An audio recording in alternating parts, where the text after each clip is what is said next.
that as we go forward as well. But we can't let, brick and mortar stand in the way of good science, because right now some of that is lacking. Senator Markey. Thank you, Mr. Chairman. Thank you, and Senator Peters, for having this very important hearing. Commandant, thank you for being here. Good to see you again. I just want to say, for the record, that the fishermen of the state of Massachusetts would like to thank the commander of District 1, Admiral Stephen Poulin, for his great work, and everyone in his division for the work and the safety that they provide on a daily basis.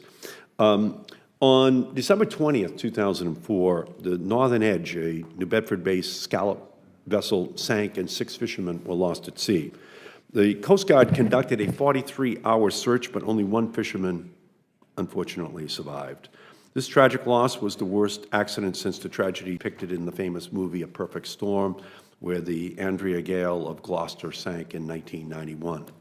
The sinking of the Northern Edge prompted the Massachusetts-based Fishing Partnership Support Services to create a safety and survival training program to train fishermen on man-overboard procedures, emergency communications, flooding and pump operation, and other skills to be able to act quickly in emergency situations so that the tragedies do not reoccur. These trainings are heavily valued by fishermen and have spread from coast to coast. The safety and survival trainings are life-saving and also save the Coast Guard millions in resources. However, these programs do not have stable funding. They have been appropriated funds, but only on a year-by-year basis, and fishermen need to have the assurance that these programs will be funded every year. The 2-day search for the Northern Edge costs over $1.5 million. While we all agree that the Coast Guard search and rescue missions are essential, we should work to stop these tragic events before they happen. And that's what these training programs are designed to do. Commandant, can you speak to the importance of having safety programs in place and how having consistent training supported by constant funding would help the Coast Guard's budget?